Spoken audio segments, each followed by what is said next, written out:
Saludos amigos y hermanos, por la gracia de Dios nos encontramos nueva vez en su espacio Más cerca estoy.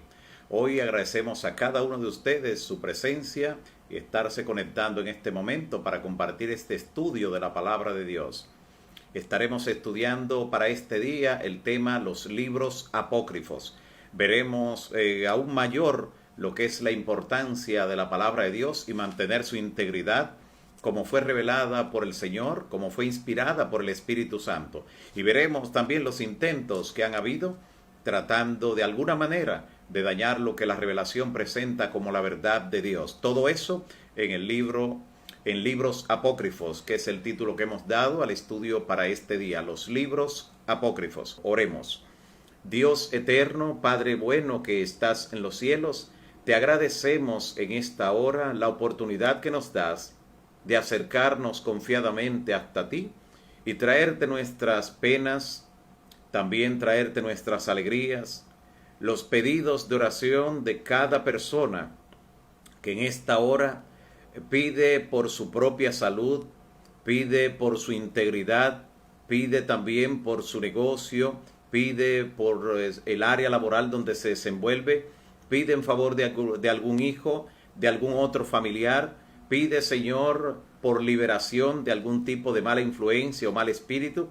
En cada petición queremos, Señor, que tú le asistas en forma especial, que puedan sentir que el Todopoderoso está a su lado y que está a su lado para defenderle, y que en esta hora le dice: no temas, que yo estoy contigo. Te agradecemos, Señor, en esta hora también la respuesta que has estado dando a peticiones que elevamos a diario desde aquí. Y también los de cada amigo y cada hermano que conectado a esta hora tiene en su corazón algún pedido especial. Asístele y respóndele en el nombre de Jesús. Amén. Amén. Gracias nueva vez por permanecer allí. Hoy, como ya hemos anunciado, estaremos estudiando el tema de los libros apócrifos. Es común que con frecuencia los estudiantes de la Biblia, cuando abordan las Escrituras, les surjan algunas preguntas, sobre todo cuando comparan una Biblia con otra. Por ejemplo, la Biblia que conocemos como la Biblia normal, la Biblia de 66 libros, esta Biblia, esta versión, la Reina Valera, ya sean las diferentes versiones que se presentan en castellano, como la Nueva Traducción Viviente, la Nueva Versión Internacional, varias versiones que en castellano contienen estos libros, los 66 libros inspirados. Sin embargo, nos encontramos de repente con otras versiones de las Escrituras, como la conocida Biblia de Jerusalén, también la llamada Biblia latinoamericana, en la que nosotros encontramos, en esas versiones de la Biblia, encontramos alrededor de unos 7 u 8 libros más que los que aparecen en la Biblia común, la Biblia normal, de 66 libros. Y entonces a estas añadiduras, a estos libros que en esas versiones no le llaman apócrifos, sino que le llaman libros deuterocanónicos, que significa de un nuevo canon o de una nueva revelación. Sin embargo, son libros apócrifos, como vamos a ver, que carecen de todo tipo de inspiración. No es que sean de una segunda inspiración o de una segunda categoría de inspiración, como sería el significado esto de deuterocanónico o de un nuevo canon, sino que definitivamente no son libros inspirados, lo cual entonces lo conocemos con el nombre de apócrifos. Estos libros, como veremos, tienen añadiduras sumamente peligrosas. La cantidad de falsas doctrinas, falsas creencias que de manera intencional se vierten en esos libros nos da a entender por qué la intención de no dejar el volumen sagrado como se contiene en la Biblia, de la que dijo el apóstol Pablo que toda esa escritura es inspirada divinamente y útil para enseñar, para corregir, para redarguir, para instruir en justicia, a fin de que el hombre de Dios sea enteramente equipado para toda buena obra. El porqué de estas añadiduras de estos libros lo vamos a ver cuando examinamos estos libros y de hecho lo comparamos con el resto de la Escritura, lo que tenemos como la Biblia, lo que tanto el Señor Jesús como los apóstoles en el Nuevo Testamento hicieron referencia a los libros que contiene la ley, los profetas, los escritos, así como subdividen a la Biblia con estos 66 libros que en la Biblia hebrea debemos recordar que solo constaba de lo que hoy tenemos como el Antiguo Testamento y estaba en colecciones como ellos así lo tenían.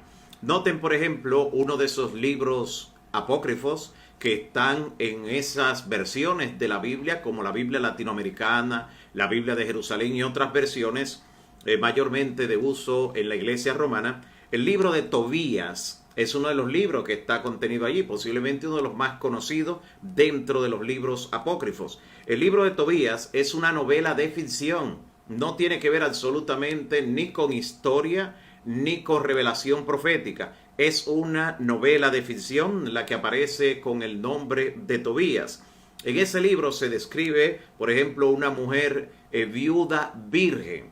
Y alguien entonces se pregunta, esa expresión suena como una antítesis, como si es una viuda, es virgen. Bueno, la novela de ficción cuenta allí en Tobías de que esta mujer, conocida con el nombre de Sara, se había casado 7 veces y la misma noche de la boda, antes de consumar el matrimonio, fue matado el esposo por un demonio. Y es ahí donde entra entonces en escena esta parte novelesca de ficción, donde Tobías es quien finalmente conoce a Sara y entonces utiliza nada más y nada menos que de una hechicería.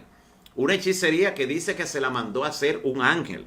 Que un ángel le dio la instrucción de que sacara un gran pez y que de ese pez sacara el corazón, sacara también el hígado y que lo pusiera sobre brasa y que al quemarlo el humo que se iba a despedir iba a espantar a ese demonio que había hecho enviudar a esta mujer llamada Sara unas 7 veces. Y entonces mediante ese acto de hechicería que se presenta en esa novela de ficción, como hemos definido el libro de Tobías, entonces él aleja finalmente, según la novela de ficción, a este demonio y finalmente se queda con ella. De manera interesante también en ese mismo libro de Tobías, el cual repito es una novela, todo una ficción, en esa novela también se presenta a los ángeles teniendo padres, hijos, o sea, componiendo y siendo parte de una familia. Todo como parte del entramado de esa primera pieza de los libros apócrifos que definitivamente no encaja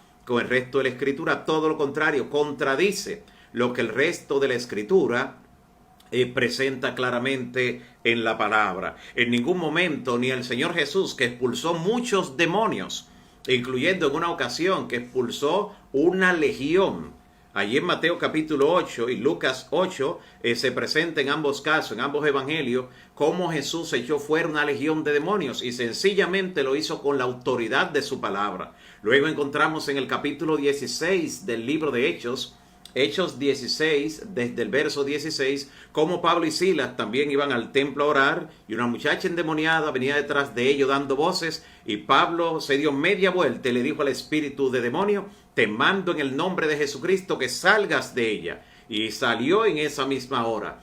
Y eso lo vemos de manera recurrente tanto en los evangelios como también en el libro de Hechos. En el nombre de Jesús o por la palabra poderosa de Jesús era expulsado el demonio.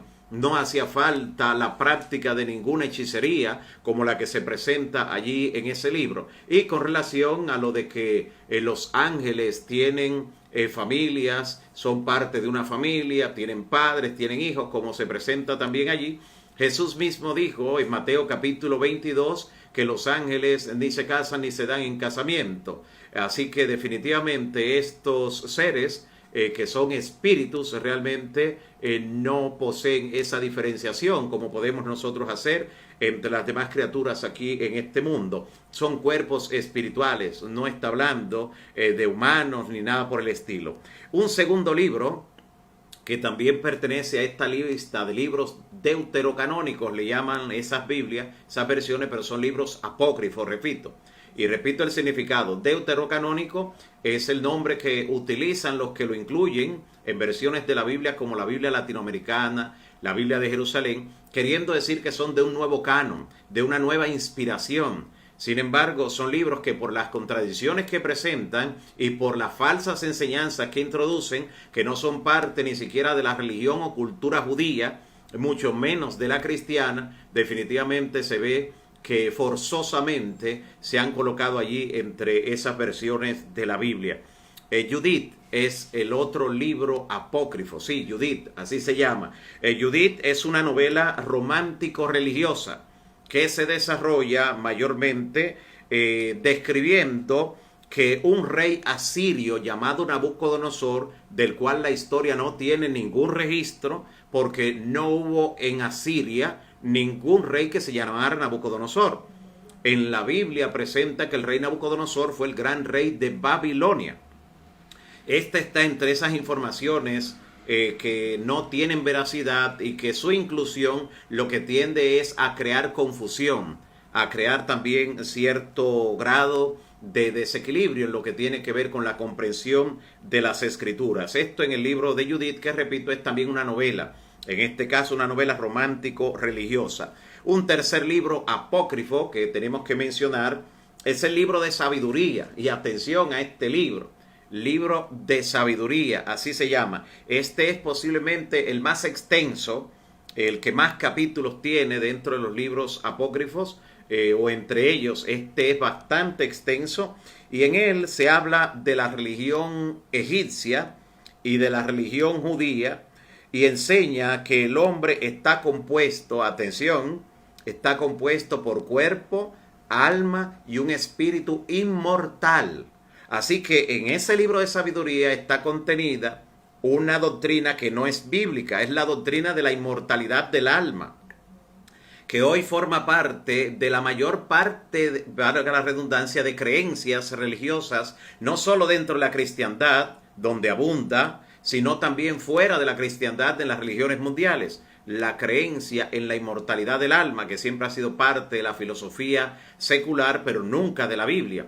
La Biblia dice claramente que los vivos saben que han de morir, pero los muertos nada saben, que aún su memoria es puesta en olvido, que ese mismo día perecen sus pensamientos. ¿Y cuál es la razón de ello?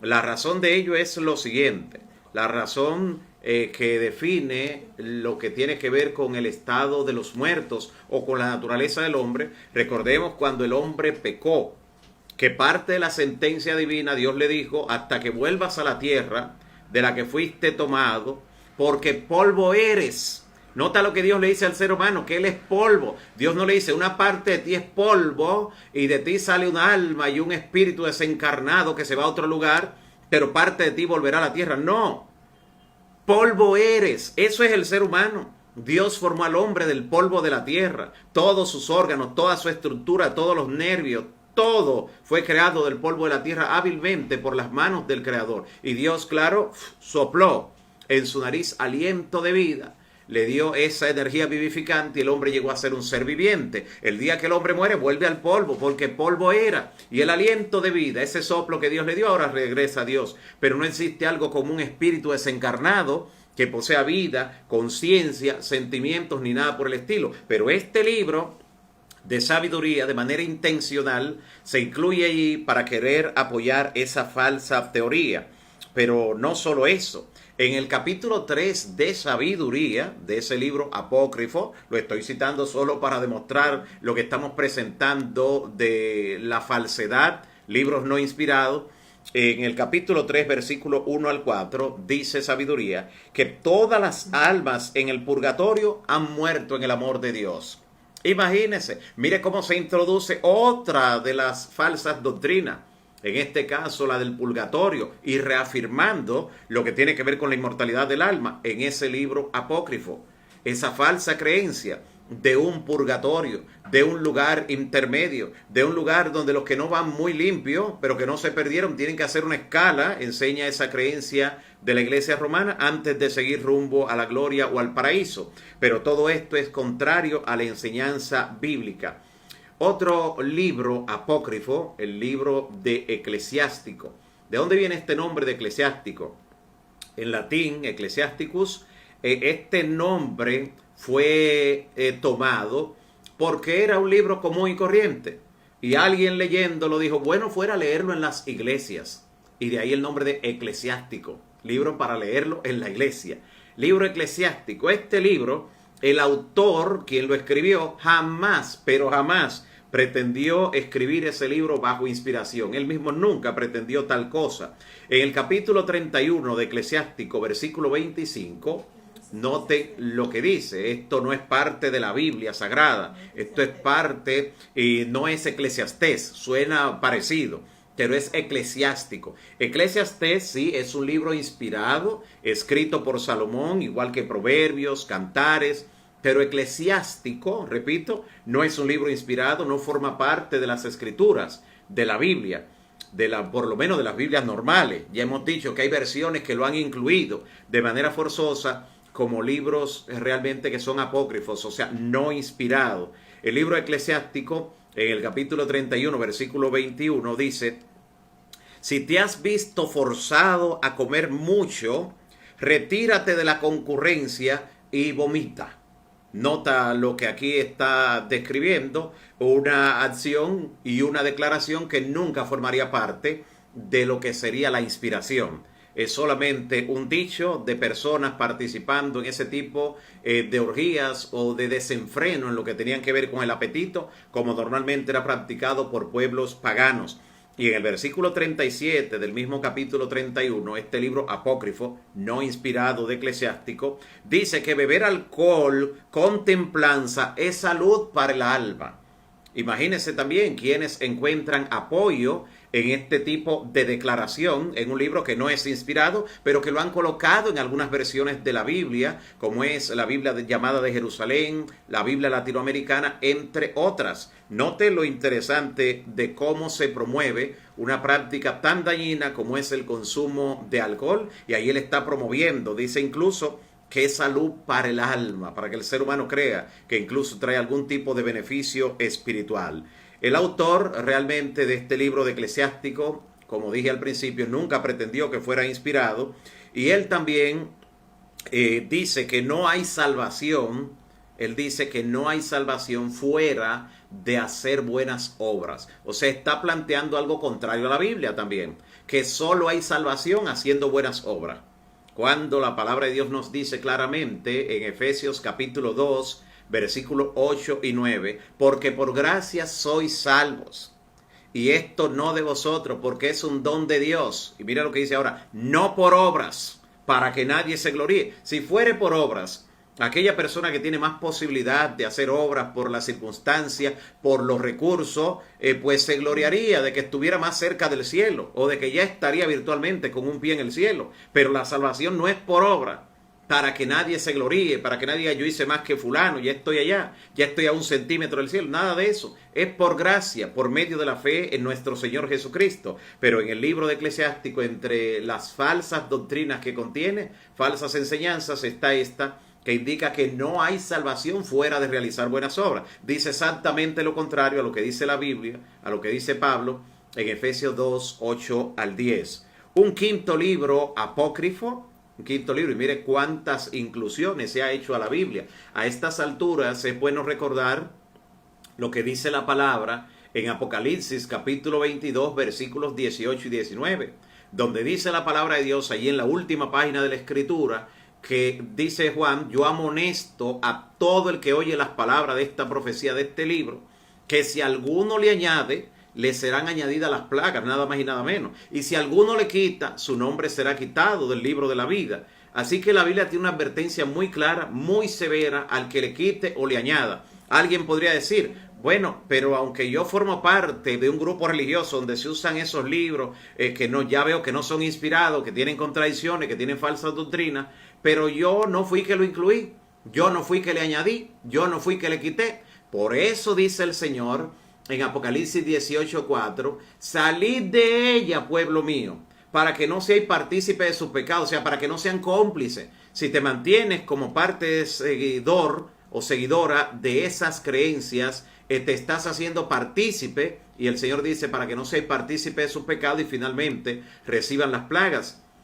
Así que el pecado está en el que sabiendo hacer lo bueno no lo hace. Dios pasó por alto los tiempos de la ignorancia, pero ahora da el conocimiento y exige un cambio.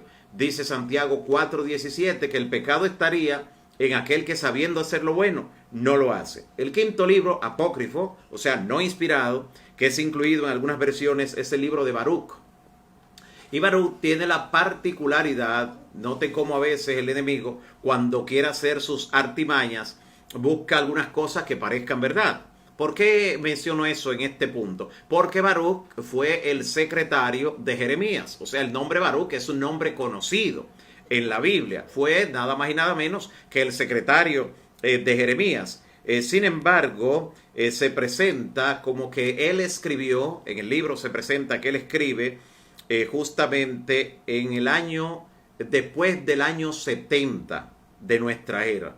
O sea, no hay correspondencia, no es compatible que alguien que fuera secretario de Jeremías, que vivió en el siglo VII antes de Cristo, haya escrito un libro en el año 70 después de Cristo. Noten, el libro realmente data después del año 70, cuando Jerusalén fue destruida, cumpliéndose lo que Cristo había dicho, que allí en el templo incluso no iba a quedar piedra sobre piedra que no fuese removida. Porque incluso dice en alguna parte que Baruch escribió en Babilonia y que escribió en torno al año 583. Esa es otra contradicción. El año 583, y que escribió después de haber recibido los vasos sagrados del templo de Dios que habían sido llevados a Babilonia. Él los recibió y lo llevó para llevarlo a Jerusalén. Y entonces escribió eso en el 583. Pero ¿qué pasa?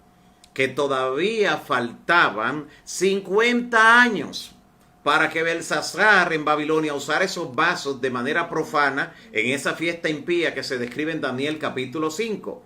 Así que no se corresponde ni la fecha, ni el evento, nada de lo que tiene que ver con lo que está narrando allí, definitivamente. Por eso en el capítulo 1, versículo 8, tiene esa contradicción donde dice que recibió los vasos sagrados y que después de recibirlo para llevarlo a Jerusalén fue donde él escribió. Realmente el libro fue escrito después del año 70, es de una escritura bien tardía, no tiene que ver nada con los tiempos del Antiguo Testamento, tampoco con Jeremías, del cual el verdadero Baruch sí fue secretario de Jeremías, como encontramos en la palabra. Los sexto y séptimo libros apócrifos, el sexto y séptimo libros apócrifos son los siguientes: el primer libro y segundo libro de Macabeos. También debe sonarle familiar esta expresión. El libro primero de los Macabeos narra en un contexto un tanto histórico lo que fue la invasión del rey Antíoco Epífanes, este rey griego que atentó contra el pueblo judío, incluso en algún momento hasta sacrificó cerdo en el altar, tratando de profanar el templo de los judíos. Y el sacerdote Matatías fue el primero que le opuso resistencia, y con esto Matatías el sacerdote pues encendió la llama para una protesta que harían los hermanos macabeos, conocidos como Judas Macabeo el principal, Jonatán y Simón. Y cuando ellos logran realmente recuperar lo que tenía que ver con el templo históricamente hablando, entonces allí es que se instaura, después que se liberaron de este rey Antíoco Epífanes, de entonces fue que instauraron la fiesta de Hanukkah, que es una fiesta que celebran los judíos en torno a la misma fecha que el mundo cristiano conmemora la Navidad, o sea, a fin de año, en el invierno. ¿Y qué sucede? Que cuando esta fiesta fue celebrada en los tiempos que Cristo desarrollaba su ministerio, en Juan capítulo 10, versículo 22, se le llamaba la fiesta de la dedicación, recordando el momento cuando el templo había sido reconstruido. ¿Qué ocurre con estos libros que tienen muchos datos históricos, que de hecho son importantes como historia? Sin embargo, incluyen herejías de una magnitud que impiden que algunos datos históricos de allí sean incluidos, incluso como si fueran parte de un libro histórico, porque tampoco forman parte de la inspiración. No basta con que un documento sea histórico para ser incluido en la Biblia. Tiene que ser inspirado, tiene que ser por mandato de Dios y no contener, claro, ningún tipo de contradicción o enseñanza falsa como la que estamos mencionando acerca de esto. Por ejemplo, en el libro segundo de los Macabeos, que no es una continuación del primero, eso es lo más sorprendente. El libro segundo de los Macabeos no es continuación del primero. El libro segundo de los Macabeos vuelve otra vez a hablar de la entronización, del momento cuando llegó al trono el rey Antíoco Epífanes, cuando ya en el primero se ha hablado acerca incluso de la guerra que sostuvieron los judíos con él, así que no guarda un orden lógico. En el segundo libro de Macabeos, capítulo 12 del segundo libro de Macabeo, versículos 42 al 45, dice allí que Judas Macabeo, líder del ejército de restauración del pueblo judío, y otros de los soldados estaban orando por los muertos, orando por los difuntos para que le fueran perdonados sus pecados. O sea, note cómo se introduce de manera muy sutil esa falsa doctrina de orar o rezar por los difuntos, por los que ya han muerto, para que sus pecados sean perdonados, cuando toda oportunidad del ser humano está en vida. Dice así Eclesiastés, el libro de la Biblia que escribió Salomón, Eclesiastés capítulo 9, versículo 4, dice que aún hay esperanza para el que esté entre los vivos, pero no para los muertos, porque los que viven saben que han de morir, dice, pero los muertos nada saben. Así que esa práctica no es parte de las creencias de las Escrituras, no es parte de la revelación de la palabra de Dios, y por eso este libro también contiene un sinnúmero de falsas enseñanzas que son definitivamente para desecharlas. Pero no solamente están estos libros, hay más todavía. Pero antes de continuar quisiera recordar una de las versiones de la Biblia que contiene esos libros apócrifos no inspirados, es esta que ven aquí, la Biblia latinoamericana, que contiene los otros 66 libros que sí son inspirados, pero que le han incluido esos libros que no fueron inspirados por el Señor. Además de esta Biblia latinoamericana, también la Biblia conocida como la Biblia de Jerusalén, contiene también de manera especial lo que son estos libros apócrifos no inspirados. Y esta, la Biblia común, que mayormente sé que la conocen casi todos, la de los 66 libros, realmente es la que contiene el canon inspirado por las Sagradas Escrituras, inspirado por el Espíritu Santo, que reveló cada una de las cosas que ellos contienen. Por eso no hay contradicción entre los libros sagrados, porque realmente fueron de inspiración de un único autor, el Espíritu Santo, que lo hizo a través de varios escritores humanos, pero la inspiración fue divina, de manera sobrenatural, como presenta la Escritura. ¿Qué otra porción apócrifa existe también dentro de algunas versiones de la Biblia? Están algunas adiciones, añadiduras al libro de Daniel. Note qué libro, a un libro que es parte de la literatura apocalíptica, un libro que es tan importante para las profecías en sentido general, tanto las profecías del tiempo de Cristo como las que apuntan a la segunda venida de Cristo, porque las del tiempo de Cristo, recuerde que Daniel había dado una profecía que hablaba de la venida del Mesías, de la muerte del Mesías y de la destrucción de la nación judía, de todo eso hablaba. Por eso cuando Jesús presentaba la profecía en Mateo capítulo 24, Jesús dijo, el que lea al profeta Daniel, que entienda. Vea cómo aparece eso allí en Mateo 24, desde el versículo 15 en adelante. Jesús dijo, cuando vean a Jerusalén cercada de ejércitos, el que lea al profeta Daniel entienda. ¿Por qué? Porque verían la abominación desoladora de la que habló el profeta Daniel. Así que Jesús importantiza las profecías de Daniel, y Daniel contiene también la profecía más larga de tiempo de la Biblia, que es la profecía de los 2300 días, que equivalen a 2300 años, que llegaron incluso a 1844. O sea, hasta en el tiempo moderno tiene impacto la profecía del libro de Daniel, el cual cuando él lo cerró no pudo entender todo él mismo, sino que se le dijo, las palabras están cerradas, cierra, sella las palabras porque son para el tiempo del fin. De esa manera, este libro tan importante ha sido contaminado con añadiduras, a pesar de lo que hemos visto que dice la Biblia para no añadirle. ¿Qué se le añadió a Daniel de manera apócrifa en las versiones de la Biblia, como Biblia latinoamericana, Biblia de Jerusalén y otras versiones que contienen esos libros apócrifos? Bueno, se le incluyeron tres cosas, se le añadieron tres cosas. Primero, el cántico de los tres jóvenes. ¿De qué se trata? Se inventaron de alguna manera que mientras los tres jóvenes hebreos estaban en el horno de fuego, mientras se paseaban en el horno, comenzaron a cantar. Y que alguien copió ese cántico, y entonces ese cántico está incluido según ellos allí, pero realmente no forma parte de la revelación, más bien es parte de un salmo que ya está en la misma Biblia, lo que se presenta allí, queriendo dar algún tipo de connotación a un cántico que no existió. También se le añade la historia de Susana. Interesante. La historia de Susana se le añade también en el libro de Daniel, en las versiones de la Biblia que contienen los libros apócrifos.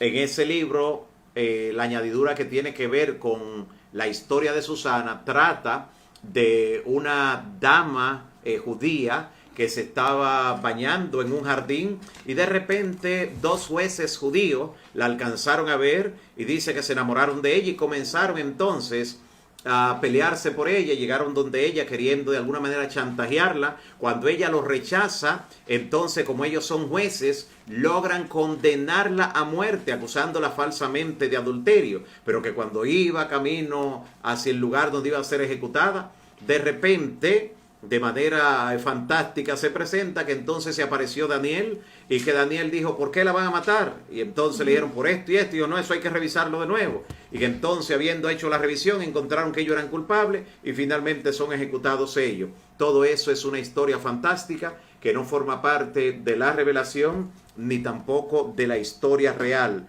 Y finalmente, otra añadidura que le hicieron al libro de Daniel es la historia de la destrucción de Bel y del dragón. Otra historia también con cosas fantásticas y también con hechicería. Porque allí se presenta que al dios babilonio Bel o Marduk en el templo le colocaban comidas y los sacerdotes decían que había que colocarle mucha comida porque de noche venía ese dios llamado Bel o Marduk y era que se comía la comida.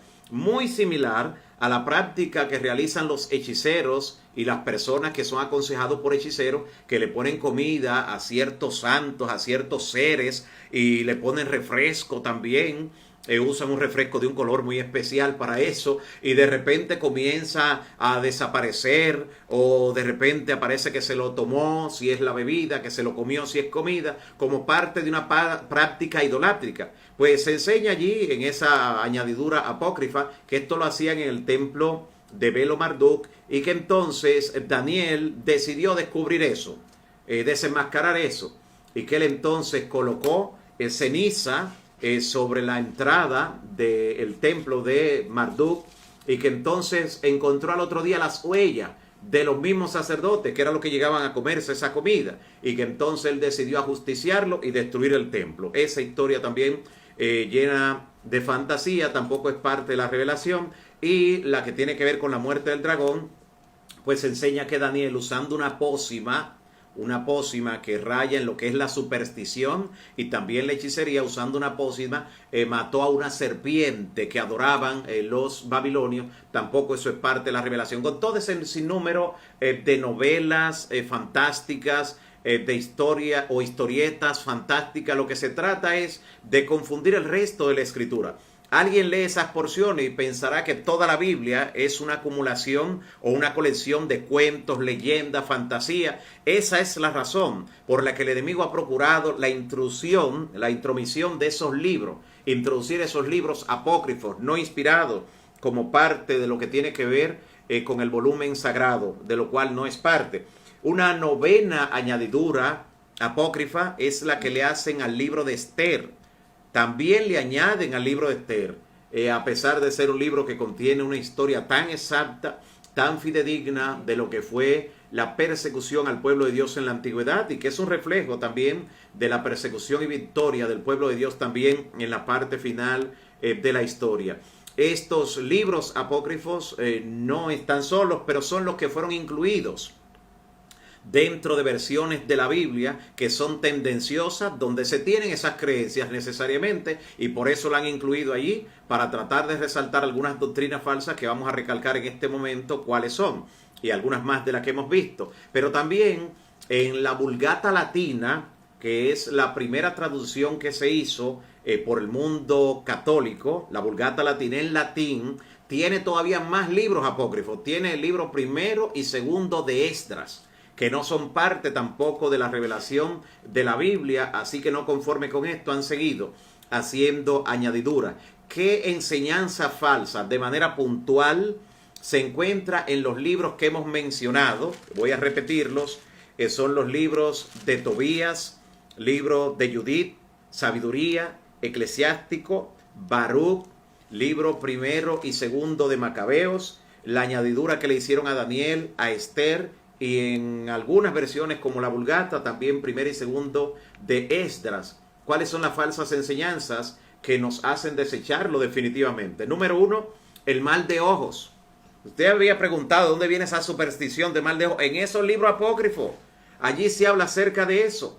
Note que la hechicería, la santería, el servicio a los demonios, de que en la forma de seres con ciertos nombres, todo eso tiene la base en lo que ha sido la falsa doctrina creada por Babilonia, nombre espiritual que se le da a lo que es Roma en el aspecto religioso. Todas esas falsas enseñanzas, los pueblos hoy en día están copados de esas religiones, de esas prácticas como el vudú y otros tipos de prácticas que salieron justamente de ese santoral que la iglesia romana ha enseñado y que la gente lo ha ido desvirtuando y colocando en forma un poco más al populacho, más coloquial, más vulgar, pero es parte de la misma idolatría. Parte de la misma idolatría. El mal de ojos, repito, se enseña en esos libros. También la hechicería, en lo que tuvo que ver con la práctica que le aconsejó un supuesto ángel de manera fantástica a Tobías para que espantara al demonio en ese momento, diciéndole que pusiera sobre brasas el hígado, el corazón de ese pez para que al despedir ese humo fuera alejado. Una práctica totalmente hechicera que no tiene que ver realmente con un verdadero exorcismo, sino que es una práctica supersticiosa y es parte también de una brujería muy bien entramada. Otra enseñanza falsa que también se presenta dentro de esos libros apócrifos es que las limosnas pueden limpiar de pecado. Que si usted da una limosna, eso lo limpia de los pecados que tenía. Eso se enseña en esos libros apócrifos.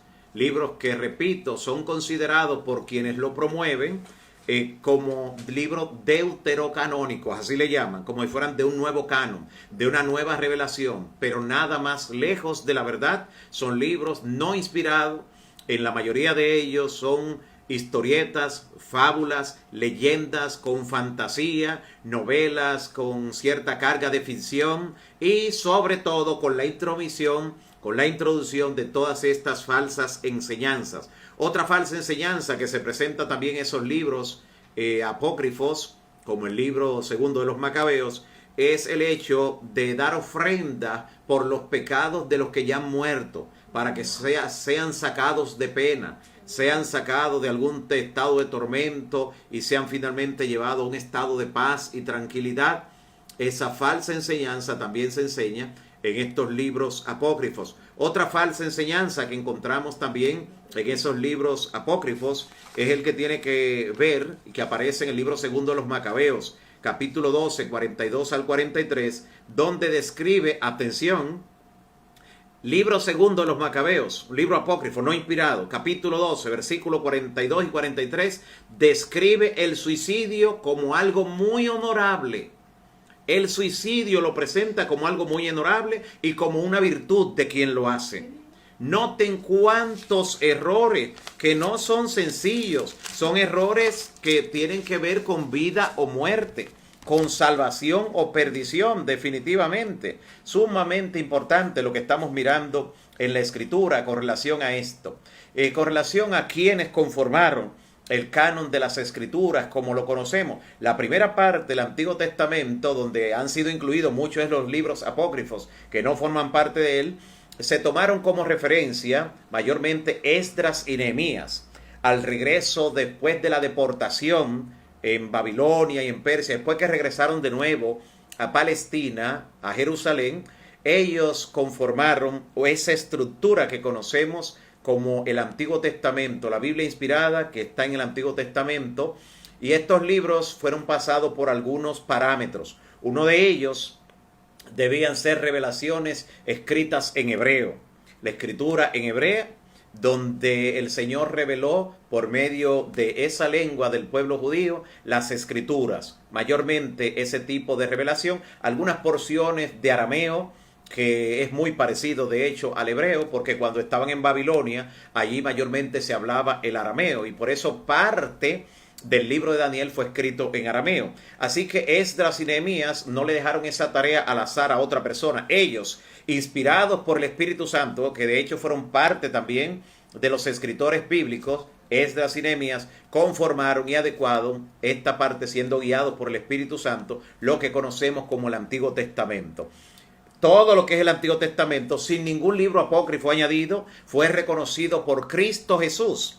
Lo autenticó, y los apóstoles que escriben en el Nuevo Testamento, refiriéndose a esos libros de manera directa o indirecta, reconociéndolo como libros inspirados, esos libros. Y lo que tiene que ver con el Nuevo Testamento, que fue escrito mayormente en griego, las escrituras de los apóstoles, y apóstoles reales, y que fueron reconocidos por ellos mismos, y que mientras vivían, hasta el último de los apóstoles que murió, que fue Juan, que escribió el libro del Apocalipsis, además del Evangelio de Juan y de las 3 cartas que llevan también su nombre, con él se cierra el canon bíblico, cosa que por los padres de la iglesia, como se le conoce a los que siguieron a los apóstoles, dentro de ellos algunos de renombre como Tertuliano y otros más, estas personas que fueron discípulos de los apóstoles de Cristo, reconocieron en lo que tenemos hoy como el Nuevo Testamento simplemente la inspiración de Dios. Esos libros, esos 27 libros que conforman parte del Nuevo Testamento, son la inspiración divina. Añadidura, después de eso, han querido aparecer, han querido introducirse como un evangelio de Judas Iscariote, que nunca escribió. Algunos se han inventado hasta un evangelio de Tomás y otros más. Esos libros mayormente, aunque son apócrifos, pero como se le atribuyen a un escritor que no fue el real, se llaman también pseudoepigráficos. En ese sentido, usted va a escuchar libros como el libro de Enoc, el libro de Adán. Ninguno de esos libros realmente fue escrito ni por Enoc, ni por Adán, ni por Judas, ni por Tomás, ninguno de ellos. Sino que se toman estos nombres porque son nombres conocidos de personajes bíblicos para querer darle algún grado de autenticidad, algún grado de autoridad. Y siempre hay personas que, aunque sea por curiosidad, van y buscan, y si encuentran algo que le interesa, le da credibilidad. Por eso, basarnos en lo que dice la Biblia, y solo la Biblia, es lo que nos da seguridad de la vida eterna. Jesús dijo: escudriñad las Escrituras. Y cuando le escudriñamos, encontramos la verdad revelada. Cuando vemos los libros apócrifos, como hemos visto, encontramos enseñanzas totalmente opuestas a la que están en las Sagradas Escrituras, a la enseñanza de los profetas, la enseñanza de Moisés en el Pentateuco, la enseñanza de los apóstoles, de todos los escritores de la Biblia. Contradicción, falsas doctrinas y cosas que no son sencillas, como las que hemos visto, que están incluidas en esos libros, donde se trata de alguna manera de rebajar lo que es el valor de las Sagradas Escrituras, la santa palabra de Dios que vive y permanece para siempre. El Señor quiere darte la oportunidad de que tú valores solamente lo que es parte de la palabra profética más segura. Ningún error, ninguna falsa enseñanza, ningún libro apócrifo, aunque venga incluido en algunas versiones de la Biblia, como es la versión de Jerusalén, llamada así, la versión también llamada latinoamericana, entre otras tantas. Por eso verás que esas versiones de la Biblia son utilizadas solo por un cuerpo religioso, porque ese cuerpo religioso tiene esas creencias, y como tiene esas creencias que están en contra de la Biblia, la única forma que tratan de encontrar para apoyar sus acertos, sus engaños, es justamente por medio de esos libros. Sin embargo, aún con esas Biblias que contienen los libros apócrifos, usted puede demostrarle con el resto de la Escritura que esas son falsas doctrinas, falsas enseñanzas, que no son para tomar en cuenta, que debemos desecharla, porque como nos dijo el apóstol Pablo en Gálatas capítulo 1, si aún uno de nosotros o un ángel del cielo bajara y les llevara un evangelio diferente del que han recibido, sea maldito o sea anatema.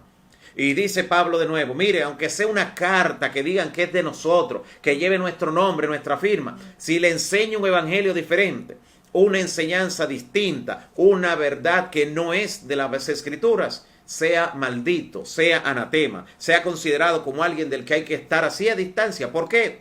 Porque están jugando con tu salvación, estarían jugando con tu integridad espiritual, y con ello te estaría encaminando rumbo a la destrucción eterna.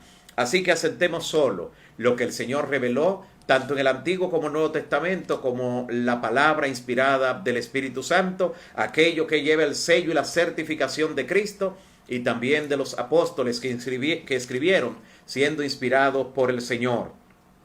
Alguien pregunta, ¿qué seguridad tenemos de que esos libros son inspirados por Dios? Mucha seguridad. Una de ellas es la preservación que Dios mismo ha hecho de estos libros, que no contienen contradicción uno contra el otro. Desde el primer escritor de la Biblia, que fue Moisés, quien escribió alrededor del siglo XVI antes de Cristo, hasta el último que escribió, que fue Juan el apóstol, cerca del año 100.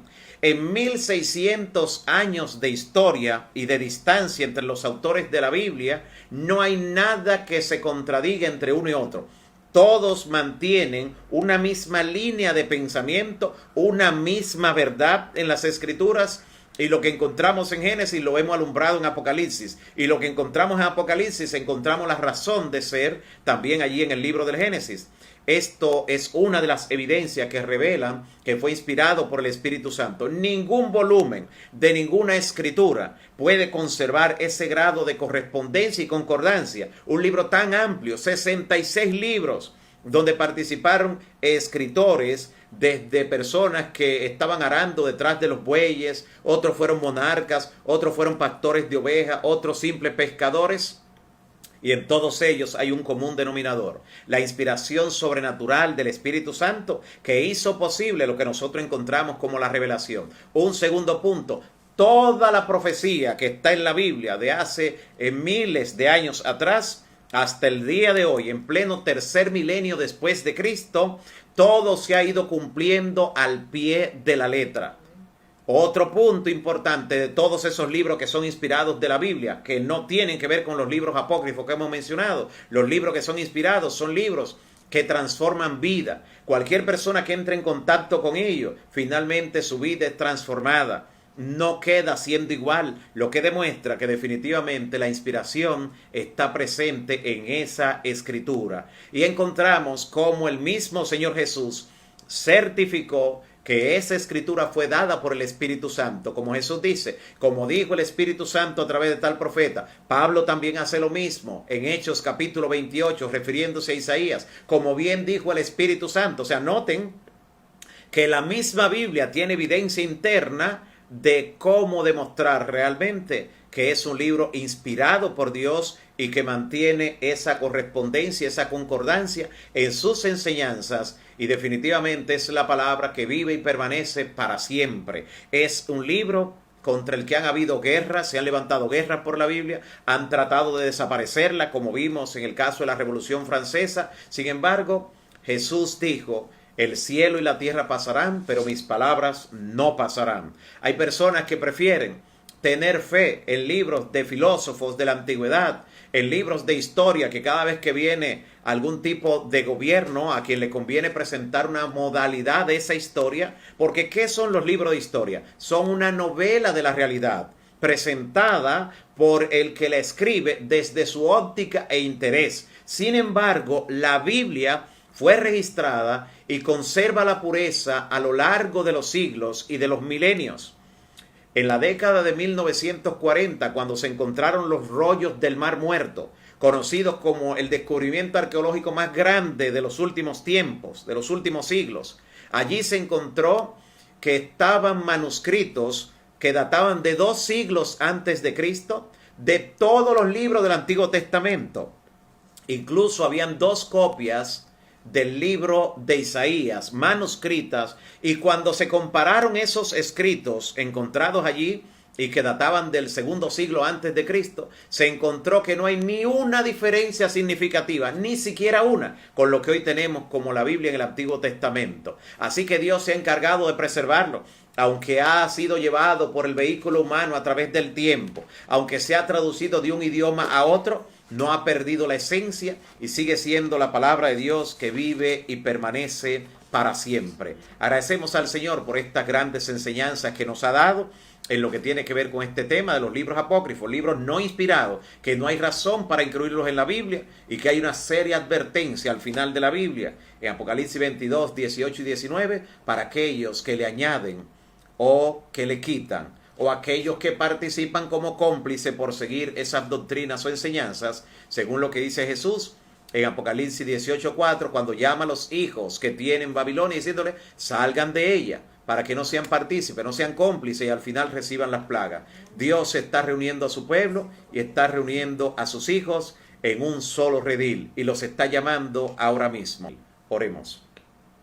Dios eterno, Padre de bondad y misericordia, gracias por la vida, por la salud, por la oportunidad que nos das de continuar estudiando tu palabra y también porque tu Santo Espíritu pone en nosotros ese anhelo de ir a ti, Señor, y presentarte nuestras peticiones, nuestros anhelos, nuestras cargas, todas aquellas cosas que pueden estar atribulando en un determinado momento, todas necesidades, todo quebranto, todo dolor. Señor, como médico divino, te colocamos este listado y a cada amigo y hermano que también está allí presente, los ponemos en tus manos. Rodéalos con tus brazos de amor. Reprende, Señor, toda enfermedad, toda dolencia, toda mala influencia que esté también atormentando en su vida, provocándole algún daño o evitando que llegue la bendición a su vida. Reprende esa mala influencia y dale la paz que solo Cristo puede dar. Sé tú, Señor, que nos des un resto de día en victoria y que mañana nueva vez podamos juntos estudiar tu palabra. En el nombre de Jesús. Amén. Amén. Que Dios te siga bendiciendo.